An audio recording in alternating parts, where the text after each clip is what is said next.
Oh, what's good, universe? Your boy is back in the friendly confines. After a week on the road doing the Zurich Classic, I am back home. But the grind never stops as we are smack dab in the meat of the PGA Tour schedule. About 3.5 months away from the FedEx Cup playoffs, and now players really starting to focus on three different things.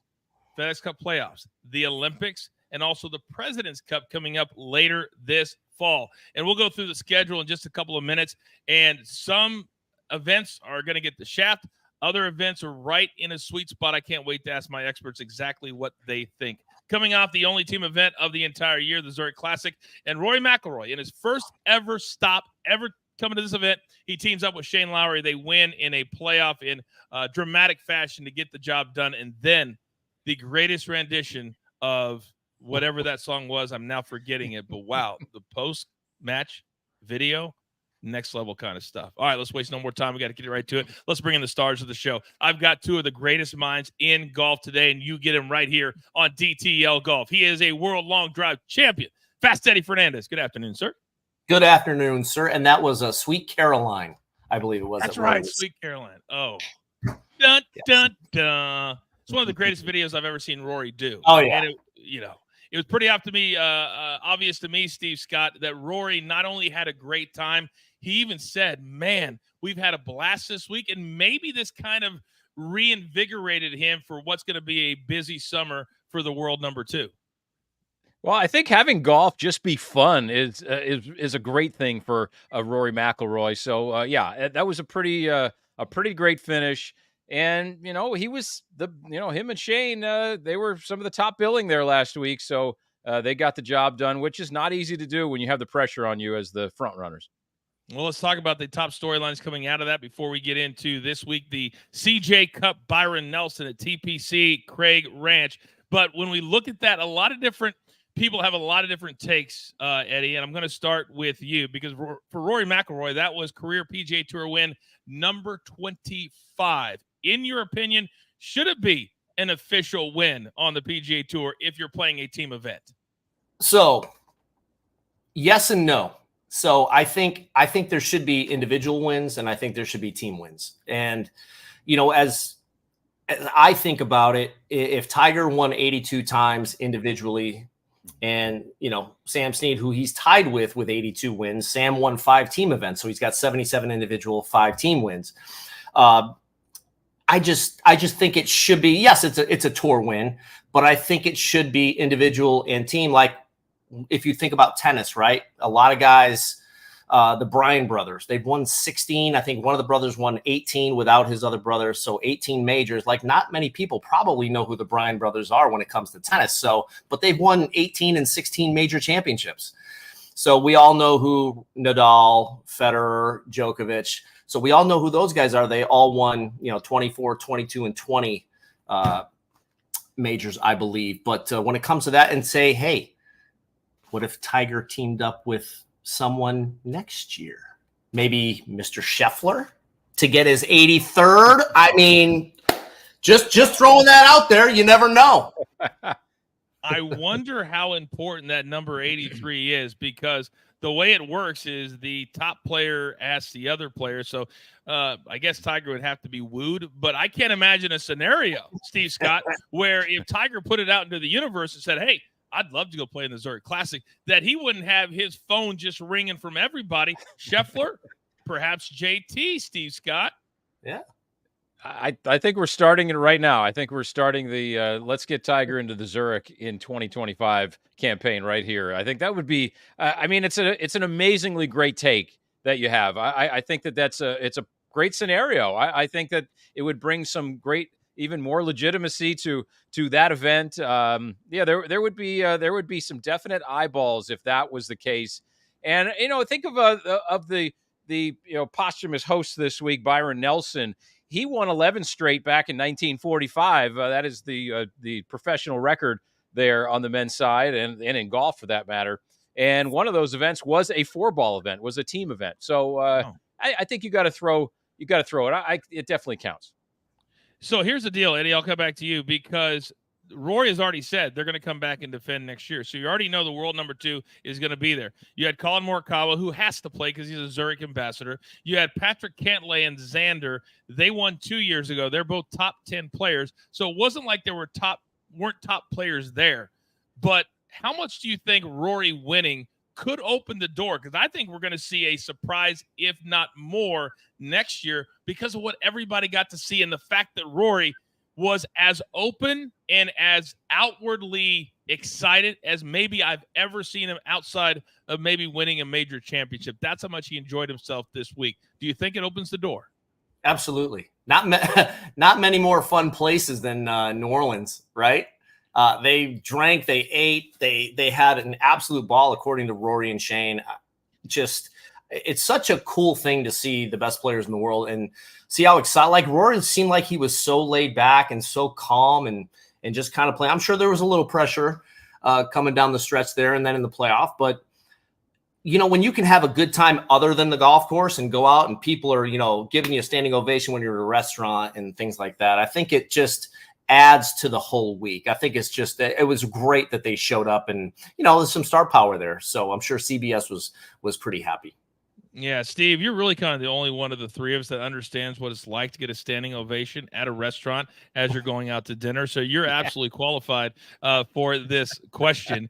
But what I saw this weekend, it was an opportunity for a team outside of Rory and Shane Lowry to really have a career-changing win like previous. We had Nick Hardy and Davis Riley, but that didn't happen because you had a team that went bananas and they had to sit for 3 hours. So there was that scenario, but I guess I'll bring the same thing to you because the tour right now is in the middle of a very unique situation where they want interest in the game.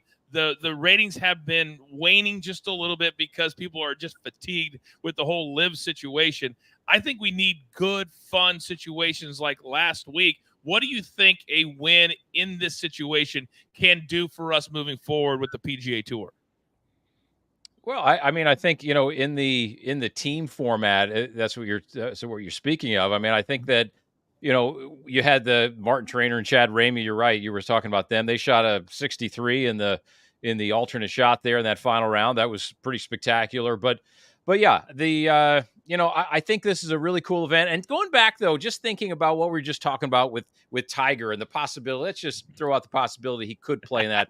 I personally just don't see him, knowing Tiger the way I know him and the way he kind of has operated his whole life. He wouldn't want to win his record-breaking 83rd victory with a partner. He's a very selfish guy. He has not played well in team events at all. And the Ryder Cup, President's Cup, he's played well in the singles portions, but not the team events. So I wouldn't, just given those fact and those history, I wouldn't see it happening, actually. I'm going back. I also believe that he'll never play on the. I don't believe he'll ever play a Champions Tour event either for a lot of those same reasons. I just think on some level Tiger feels like he's a little bit above certain things, but hopefully I'm wrong because that could really help that tour as well. Big Cheesy golf carts. That's right. But he wouldn't want to do that either. But that would help. He didn't want to do it, but he would rather compete than not ride in a cart. He wants to compete. Yeah. It's in his blood. It's his thing. So Big Cheesy says, so the tour are taking notes from Liv. No, they're not taking notes from Liv, Big Cheesy. This is not a 4-player event where you come out and I happen to see like 3 seconds, which like the rest of the golf world saw, and their celebrations after they win a team event on Liv is the most ridiculous thing. You would think they won the Ryder Cup every week when they win a tour event. They're spraying champagne and the 8 people in attendance are going bananas, all that good stuff.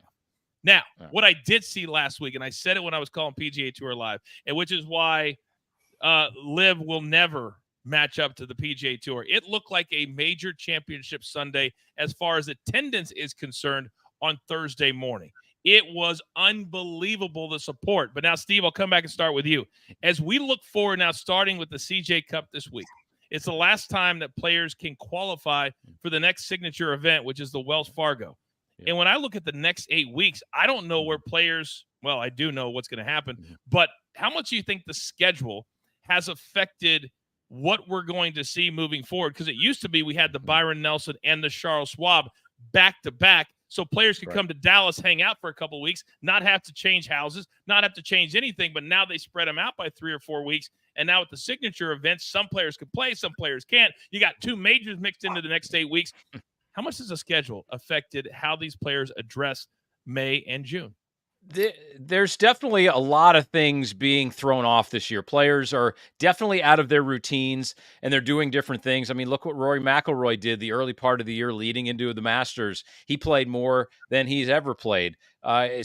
Yes, this is a very interesting stretch right here. You got Wells Fargo, and then you go right into the Valhalla for the PGA Championship. And then June, you got Memorial, U.S. Open, and the Travelers, all 3 in a row there. So they pretty much have to play those, you would think. They're not forced to, but they're pretty much going to. And so, yes, the schedule is definitely thrown off a bit. And it will be, these players are getting used to it. And the players, I'm just concerned about the players that are, 75th, 80th, 90th on the tour right now. It's the haves and the have-nots on the tour right now. It's a very much a Grand Canyon, really, I think, between those players who are in the signature events and those who are not. These players who are not, like guys this week, they have to take advantage. And these weeks become more magnified. And you didn't mean to do it, and you didn't even mean it in this way, but the Myrtle Beach tournament director right now, he's online too. And he's like, Coach, how did you forget about ours? But Eddie, he just made my point, is you have the Wells Fargo signature event, then you have Myrtle Beach right before the PGA Championship. But then if we're talking about Rory, he's been very busy, but he's a 2-time winner of the Canadian Open. You got to believe he wants to go back there, and that's right before the Memorial, which is a signature event.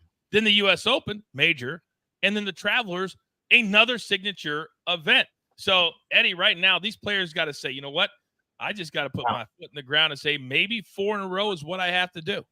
Yeah.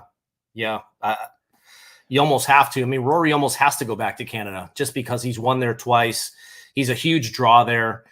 He's playing well. He played really well last week with Shane. And I think seeing Rory in that capacity, just relaxing and just letting it go and having some fun on the golf course. And he was so relaxed. Like, I wish he would be like that more often, because we all know when you're more relaxed, you play better golf. You swing it more freely. And I would love to see him like that. But yeah, I think, Coach, he's going to have to play 4 or 5 weeks in a row,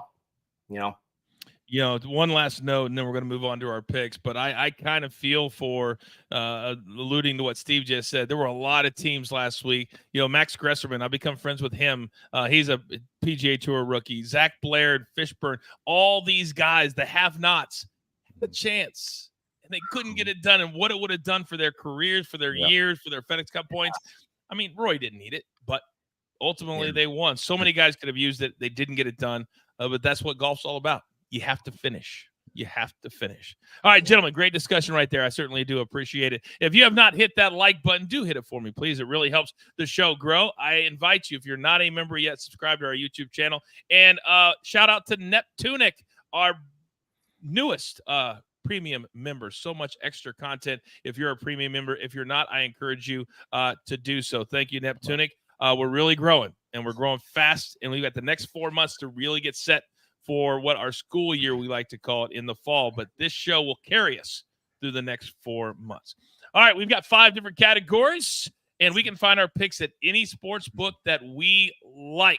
And we start with first round leaders. And Steve Scott, you've had an uncanny knack over the last couple of years of you and I doing shows together of really figuring out which player or players could come out and get off to a hot start. It's Dallas. It's the middle of the year. I can't believe that we don't have a better field than what we do. Jordan Spieth, he's the top-ranked player in the field. He's 20th. So there's a lot of opportunity here for some of the have-nots. Who do you think gets off to a good start this week? I think we talk about the heat and the fire. I'm going to pick a fiery guy, Alejandro Tosti, at plus 8,000. You got to look at he's top 20. He's 15th in the first round scoring average this season, 69.2. He's just got that fiery attitude that, he chomps at the bit. He's like that great racing horse that's just in the gates, ready to go all the time. And, he almost got the job done back at the Houston Open a few weeks ago when Steven Yeager and Scotty Scheffler were right there. Toasty finished second in that event right there and had a great finish.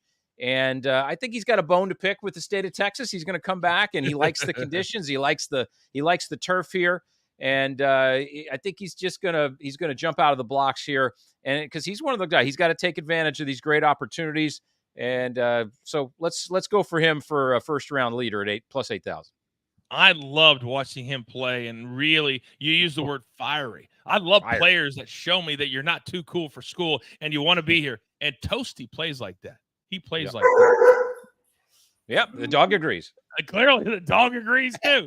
All right. Now, Eddie, there's been rumors out there. There's a lot of players that potentially could be on the international team for the President's Cup. A lot of them are playing this week here at TPC Craig Ranch. So they will have a team dinner this week. Jason Day, he'll be on the team. He's the defending champion.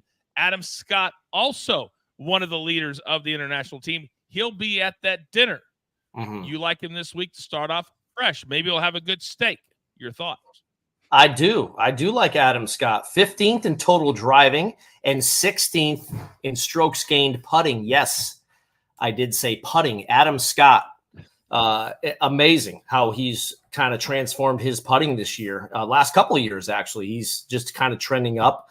He's lost a little bit of heat on his fastball, 64th in driving distance, but he still hits it plenty far. I mean, his swing is as sexy as he is, as most women would say, probably. But I think he comes out. I think he comes out of the blocks quickly this week. I think he's going to play well. Siwoo Kim plus 3,500, 10th in strokes gained total, 29th in approach. He's third in driving accuracy, almost 80% of his fairways. He's kind of having a little bit of a quiet year. He's 29th in FedEx Cup standings. 7th in scoring average, 69.26. I mean, that he's playing well. If he makes his kind of Achilles heel has been putting, I think if he can make a few putts this week, I look to see him go pretty low. Do you like Siwoo Kim also? I do. Didn't I mention that? Would you like to explain him too? Yes. I just did. Didn't hear me? Can you hear me? Did you talk about Adam Scott? I did. I talked about Adam. I'm completely messing with you. I'm just trying to confuse you as much. See what I have to do. I'm in a fiery mood today. Today. I'm just like, didn't I? Man, I can't wait. I can't wait to see you next. This morning on the morning show, I'm just kind of messing with everybody. Yeah, just like my Wi-Fi continues to mess with me here out in the state of California. Can you imagine walking around looking like Fast Eddie or Adam Scott in this world, Steve Scott? Can you imagine that? Can you imagine that? I could. Yeah.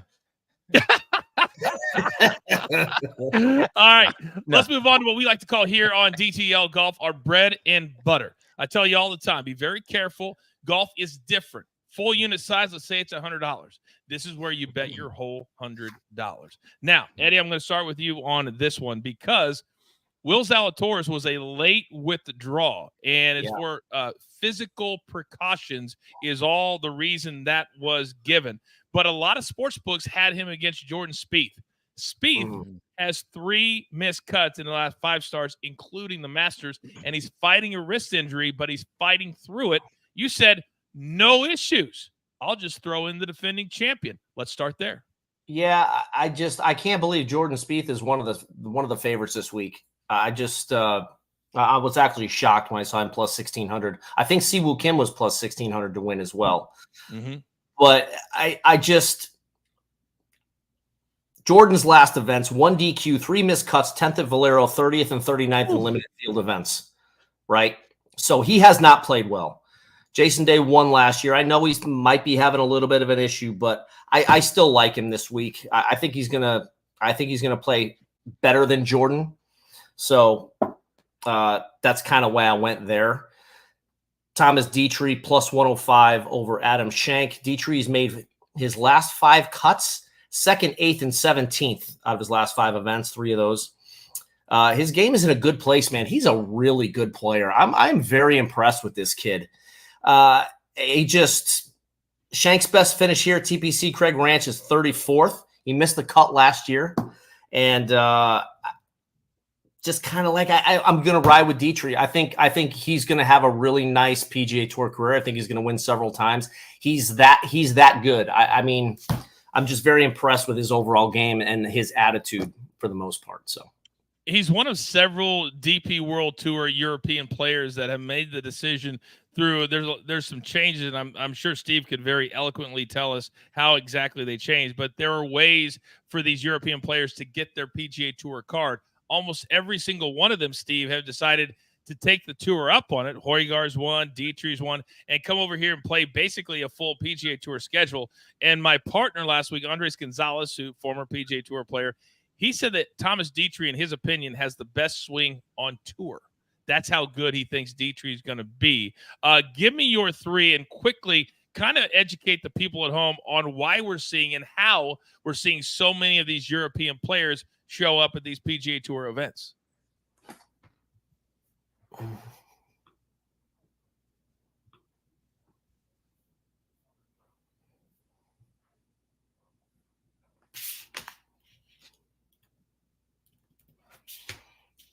Yeah, the top 10 on the PGA Tour, the DP World Tour last year, get the job done as far as getting their PGA Tour card for the next year. Matthew Pavone is one of those guys. He won at the Farmers earlier this year. So keep him in mind, and that's a great opportunity there for a lot of these players to jump over here. That relationship between the PGA Tour and the DP World Tour, I mean, we go and we play the Scottish Open over there. There's a lot of good relationships there. But getting into the head-to-heads, that's really, again, our meat and potatoes here. This is where we're going to put most of our funds for the week. I got Tom Hoge to start, plus 100 over Adam Scott. Adam Scott, we've outlined he's a pretty good player. He's really solid, but I like Tom Hoge with this number, and because he's better at strokes gain approach. He's second in strokes gain approach. Adam Scott is 79th. This week, I think that number is going to be really important. The golf course says 7,400 yards plus on the scorecard. It never plays any more than about 72 and a half or so. So it's not a very long golf course by PGA Tour standards. You don't need the fastball here too much, although it helps a little bit. But the putting numbers for both these players, pretty similar. I just like Hoge with that number. In the state of Texas, where he went to school as well, he went to TCU. He's familiar with this. Tom Kim, minus 120 over Sung Jae Im. Tom Kim's got a new coach, and he's got a new outlook on his game. I spent a little time walking a couple weeks ago at the RBC with Paul Tesori down one of the fairways, and he just talked. He felt really good about his horse right there, Paul Tesori being Tom Kim's relatively new caddy. Sung Jae Im just hasn't quite gotten it done for me lately. Tom Kim, definitely the favorite there. Steven Jaeger, one of the last time they were in the state of Texas, he won the Houston Open. I like him, minus 110 over Minwoo Lee. One of the things, Steven Jaeger's coach lives about 20 miles away from the TPC Craig Ranch. He's the teaching professional at Merido Golf Club. His name is Josh Gregory. He teaches Will Zalatoris and a lot of other players. But Jaeger tied for 11th here last year, and Minwoo missed the cut. Minwoo's last four starts, tied 44th, tied 54th, missed cut, tied 22nd. Jaeger's last, he's got a win and a tied for 18th and a couple missed cuts. So I think, but I like Jaeger. He's when he's better, he's definitely better than Minwoo Lee. Yeah, I was surprised at how popular, because you never know unless you're out there on tour how popular certain players are. That was a really popular win that Jaeger had. I mean, a lot of players hung out. They showered him with champagne. So I thought that was pretty cool. Your Tom Kim pick, I love, because he's trending in absolutely the right direction. Yep. Top 20 at RBC. The Masters, he had the low round of the day. I believe it was Saturday. Final round, shot 66 in the final round. Yeah. So I like all of those players, because now if you're watching at home and you're going to see players that start to play 3-4 weeks in a row, they really try to ease their way in, but now it's about it's about hotness. It's about players that are hot and trending, because they'll play week after week after week. Yeah. So I love how both of you are thinking about your head-to-heads this week, which, if you're new to golf betting, you only got to beat the other guy. That's it. Simple as that. All right, category number 3. We call this our finishing position, and it could be a top 5, a top 10, a top 20. Even some books have top 40s. So be very, very careful. Eddie, I want to start with you Although do you have any in this position? Yes. Yes, you do. Finishing position? KH Lee? No. Yes, I love it. Time change. Can you hear me, Coach? Just for the record, you have to unmute yourself. Yeah, I got to work on that. That's a mute button. Sorry. KH Lee, right? Plus 500 DraftKings. Top 10. I mean, it's unbelievable that he's won this tournament twice.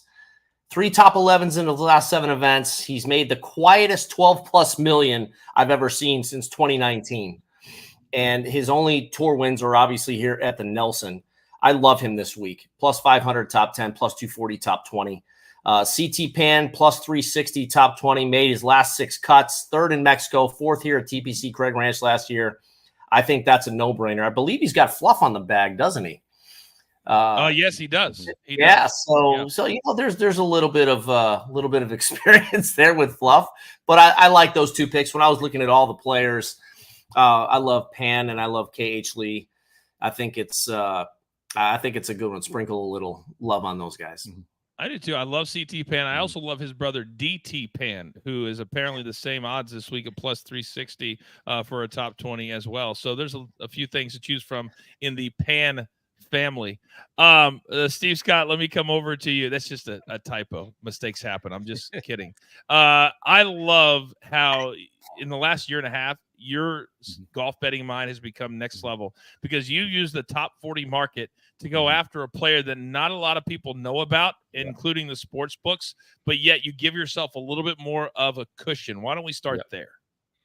Right. I'm going right here at the top 40 market here with a guy who's plus 175, Chris Gotterup. Now, look at the top of the driving distance stats on the PGA Tour. This man possesses so much speed. He's got 3rd fastest clubhead speed on the tour, and he just sends it really far down the fairway. He hasn't played super great this year, and that's why just top 40 only for this guy. But, big but, he partnered with Austin Eckroat last week. They finished tied for 11th. Austin's a good buddy of his. He's seen a good buddy, win on the PGA Tour this year at PGA National at the Cognizant earlier this year. And then he partners with him. You're going to play with a guy like that who's a good buddy. You know that you can beat this guy. And it's just a matter of time, I think, for Chris Gotterup. He's got the tools off the tee as far as the speed goes. And he was a guy who started his college career at Rutgers and was got into the transfer portal, moved to Oklahoma, was very successful, made it through the PGA Tour U, has had a couple top 10 finishes on the tour already as sponsor invites in the past. So he's a guy who's just got to get comfortable out here. So just keep your eye on him. Even if you don't want to pick him for top 40 this week, keep your eye on Gotterup. Top 20 market, Tom Hoge at plus 150. We've talked about all his attributes. The biggest thing for me, 7 out of the 10 last individual starts he's had, he's been in the top 20. So I feel good about his prospects here this week. And then Tom Kim, again, really solid player. He's got a really good thing going with a new coach right now. And he's trending well. He putts the ball really well. And with the average winning score here at TPC Craig Ranch, 25 under par, you better be able to roll your pebble. And Tom Kim can roll his rock better than just about anybody when he's on. Let me ask you this, because for Tom Kim, he has settled in the Dallas-Fort Worth area. He's like becoming real good friends with Spieth and Scotty Scheffler. Have you always subscribe to the, hey, I don't have to travel, I can play better? Or does it feel more like I'm going out to the club, playing a couple of rounds, it's hard to really get up for a home game? Which do you subscribe to? Sometimes it is hard to get up for the home game because you're getting everybody tickets. You're doing a lot of things for a lot of other people. Hopefully he's got a couple of people in his camp that are going to do some things for him and help. But I just like how he's trending, and I love how he's putting. So I like the direction that he's going. Whether it happens this week or in upcoming weeks, Tom Kim is definitely somebody you've got to put on your radar. That we couldn't say that really in the first portion of the year. If you watched him on Full Swing on Netflix, you see how busy he is off the course. He has companies calling him. He has people wanting him to be a part of what they're doing. I mean, I feel his pain. I live in the same type of world most times day to day. Even though Big Cheesy doesn't think so. Trying to take another shot at your boy. Look at all that accomplished hardware behind Steve and Fast Eddie. Coach, where are your trophies? One's a sophomore in high school. One is an 8th grader, 13. Those are my trophies, damn it. Don't try to take a shot at me. That's all right. That hurts. I mean, really, it hurts whenever Big Cheesy takes a shot at me. Coach, but you are the trophy. You are the living trophy. That's what you are. You're a just gleaming coach. You're just a gleaming bright trophy. Yeah. Well, every week. I take out my phone sometimes, and I have little. You can put pictures into different albums in your phone. You can do that on an iPhone. So I have a specific album just for Big Cheesy. And the 3 pictures I have in there are from when my team beat his team in the Super Bowl. And I won a big bet. And then he had to go out and buy a jersey. Then he had to go out and bother 3 strangers and get 3 pictures and send them to me. It hurt. It grinds on him every single day. Man. But yet sometimes I look at my phone, I think, oh, it doesn't matter what he says in the chat. It doesn't matter how far he goes until the 49ers beat the Chiefs. Big Cheesy, I'm in your head. And you're in my phone. Rent-free. You're damn right it's rent-free. All right, now it's time to get to our favorite category of the show, because if you bet on golf a lot, you know how incredibly difficult it is to pick a winner unless your name is Fast Eddie, because he's done it multiple times here in 2024. But just ask him. He will tell you. So since you have picked a couple of winners, it's about time the show did it again. So, Eddie, I got 2 names I'm staring at here. We've talked about both of them, but I want you to tell me why you think come Sunday they could be above everybody else at the top of the mountain. Yeah, one of my 2 favorite swings on tour, Thomas Dietrich, plus 4,000. I mentioned him before, just trending in the right direction. I love his attitude. Him and Oberg, in my opinion, swing it the best on tour. I just absolutely love their move. And it's just a matter of time before Dietrich gets it done. And he's quietly going to get it done here this year, and it may very well be this week. So Tom Hoge, I mean, just the way he hits his irons, his wedges, I mean, it's like he's throwing darts out there. Plus 3,000, made 10 straight cuts before missing the cut at Zurich, which is probably not a big deal. But he had the weekend off, so maybe got a little recovery in. And, he's played okay here in the past, 17th in 2022. Last 30 days, he's 4th in this field, strokes gained total, and 5th in strokes gained putting. So I really like him or Dietrich this week, doing a little bit of research, not as thorough as Mr. Scott, but I'm getting there. I'm little by little, I'm just climbing the ladder week in, week out, trying to hang in there. Eddie, we got to learn from the greats. Hey, absolutely. Absolutely. Now, Steve Scott, I like what you've done here, because you've looked at motivation, you've looked at the President's Cup, you looked at a lot of things, and you've also found a guy that has a tendency not to be scared to go low. Explain your pick. Well, I like the President's Cup thing, first of all, looking far out there for Mackenzie Hughes. I mean, Nick Taylor, his fellow countryman, Corey Connors, you got to think that and plus Mackenzie Hughes, you got to think all 3 of those players are going to be on that Canadian side for the President's Cup up there at Royal Montreal. But he's tied for 3rd at Valspar recently, tied for 14th in Houston a couple weeks ago, played okay at RBC, tied for 39th, but he's trending well. He's positive in strokes gained total in the last 5 events.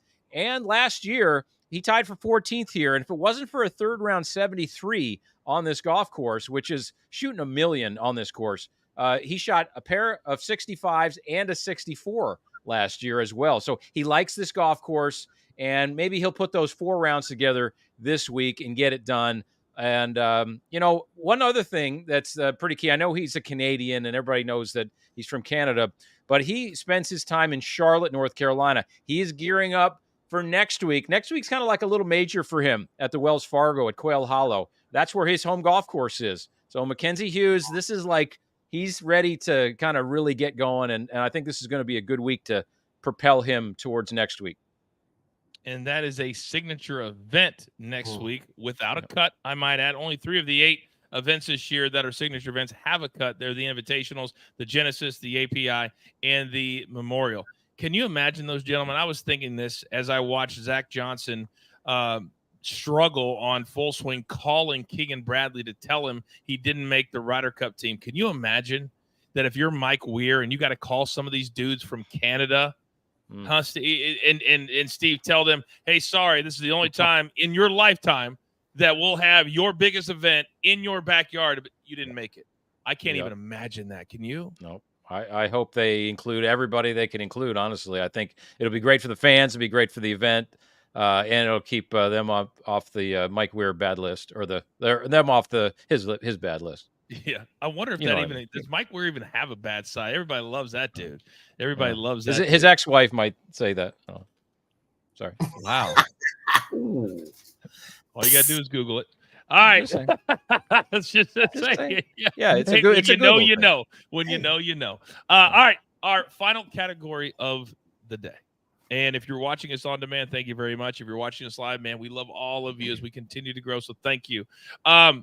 This is the long shots. This is, where there's a number or maybe a bet that you don't really know where to put it, or you just want to keep your eye on a player like what Steve Scott has done. And I don't think probably if you walk down the street, Steve Scott, and you ask even golf fans, let alone just regular people, they have no idea who this name is. No. I do. Explain it. Well, he's a guy who jumped on the radar last year and did the same thing that he's doing this year. Monday qualified, got into a few events, some top tens. The last two events. So basically, he's been playing on the Korn Ferry Tour the early part of this year, has Peter Quest. And he's played in 6 events on the Korn Ferry Tour. He has missed 5 cuts, and the other finish was a tied for 47th. And, mind you, they've played in Colombia and overseas, and maybe he wasn't comfortable with the food, or maybe he got dysentery or whatever. But, the point is that he's come back over here. He played at the Valero Texas Open, tied for 10th. Corrales Punta Cana a week or so ago when Billy Horschel won, he tied for 9th. So those top 10s get you into the next open field event, which is this week. And it would not surprise me if he made another top 10 this week. He's just that type of guy. This guy is on a quest, no pun intended, to get on the PGA Tour and to get the job done. And it wouldn't surprise me if he finished top 5 or even 1 out of nowhere, just given the fact this golf course is kind of easy. These guys are going to shoot lights out here, and he's not scared to go low. He does it all the time in the Monday qualifiers. Wherever you're comfortable betting Peter Quest this week, just do me a favor, do all of us a favor, do Peter Quest a favor, and do it, because he's gonna cash your ticket this week, no doubt. And the way the numbers fall, you could actually ladder several plays and make money. If he did a top 20, you'd make money really no matter what. So maybe he's a name, because I'm telling you guys right now, everything Steve just said, I called him on one of these events. A, he's not scared to go low. B, he does not give a damn who he plays with or what the name is next to him. He just goes out there and says, I'm the best. He's had a long road to get here, but he shows up. I love how you just did that, Steve. Thank you. Thank you. Thank you. Now, there is a player in the field, Best Eddie, and the name is on our screen right here, that has more starts in the state of Texas than anybody else without a win in the state of Texas. And you throw in the fact that he's made it crystal clear that winning an event in Texas would probably mean more to him than winning a major. Maybe he tries too hard. Who knows? But Ryan Palmer is getting to an age that if he doesn't start to get it done now, he ain't going to get it done. Let's start with him. Yeah, he's 47. He's almost my age, for crying out loud. Look, I think it's high time he finally won in Texas, right? I mean, he's had some really, really nice starts, 5th and 8th the last 2 years here. It's a home game for him, obviously. Great golf course for him. He hasn't played that great as of late, but there's something about some home cooking that I think is going to get him going. And at 47 years young, it might be the week. Plus 13,000. I actually like him, even top 10 or top 20.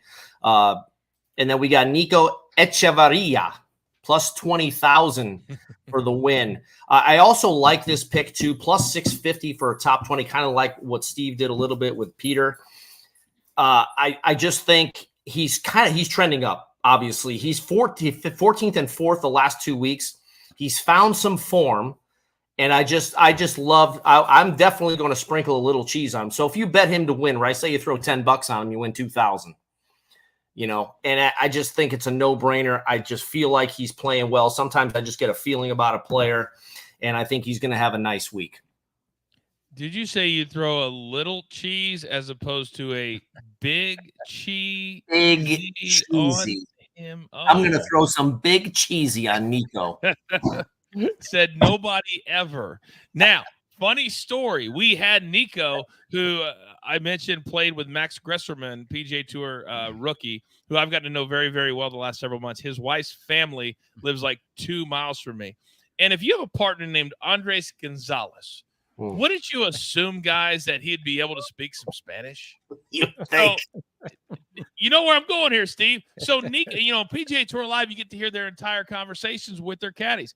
Nico speaks Spanish. So I laid out. I'm all ready to go multilingual, bilingual. You really ESPN Plus take it to the next level. They get done. I said, Andres, what did they just say? He said, I have absolutely no idea. I can't speak Spanish. Wow.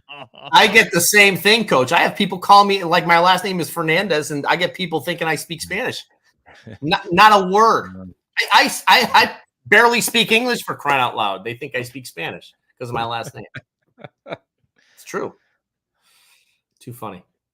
Yeah, we're all aware of that. We watch you every single week right here on DTL Golf. So. Hey, I'm trying. All right, it's time to wrap things up as we try to keep it to 40 or 45 minutes every single week. Gentlemen, our final thoughts as we head into the first event of the May calendar. Is going to be very, very busy for us, but especially those on the PGA Tour. Fast Eddie, let's start with you. Your final thoughts.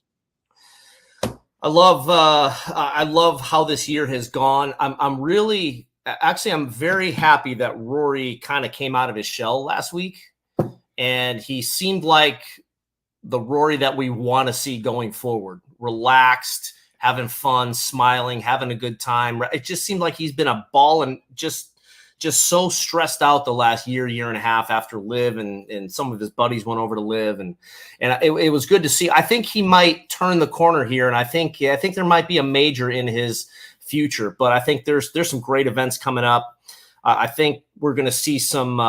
We'll see what Mr. Scheffler has in store for us the rest of the year. I mean, it could be the first $50 million year. So I'm excited. I'm excited about the rest of the year. You've done two things right there. A, you went way too long, but that's okay because you actually drove Big Cheesy nuts because he hates when we talk about Rory McIlroy. So thank you for that. Thank you for that. That means everything to me. It really does. By the way, Rory's off this week, but he'll be in the field for the Wells Fargo, a place where he won really early in his career when he's still kind of chubby, had the long hair, and had an incredible, I think it was 63 in the final round to get the job down there. He'll be back at the Wells Fargo next week. All right, Steve Scott, bring us home. Well, I think about the great play that's happened both on the LPGA Tour with Nelly Korda and 5 straight wins, and Scotty Scheffler almost 5 straight wins. He's got 4 out of the last 5, and you just can't help but think about the namesake on the tournament this week, Byron Nelson, with his 11 straight victories that he had. Something that will never be duplicated. But we are seeing just a great dominance in professional golf right now, and the player who wins this week, they're going to have to beat a very good field. And they're going to be able to set themselves up for some great play. But, we're going to keep establishing this dominance. And we'll see with Scotty Scheffler and being a new father, will that change everything? And but we'll have to wait just one more week for that. But kudos to Byron Nelson for all his great play and for being the great gentleman of the game that he always was. Very well said, and we will leave it right there. We thank all of you for tuning in every single week as we continue to slowly build this DTL family. And I tell you guys this all the time. We're not in this just for one season. We're in this for the long haul. We want to build this thing into the biggest brand in American sports and sports betting, and you're allowing us to do that every single week. So thank you for all of that. Producer man, thank you for my one shot. It's now time for you all to go out there into the world. Pay it forward. Be kind to one another. Be honest with each other. And understand Thursday through Sunday, we'll have some picks on the morning show. We'll be here every single step of the way, but this is where truly the meat of the PGA Tour schedule starts, and I could not be more excited. So with all that being said, there's only one thing left to do, and I believe you all know what that is. You've got your marching orders. Let's take all of these, what is it? CJ Cup, Byron Nelson tickets straight to the pay window. My attacker, low. Steve Scott. Fast Eddie Fernandes. Our producer man always behind the scenes, finding new players on the tour like DT Pan that nobody ever even knew, but now we know. Next level. Hashtag knowledge is power. I'm simply the coach, trying to keep this train on said track. We grind for you so we can win with you. It's truly what we're all about right here on DTL Golf. Good luck.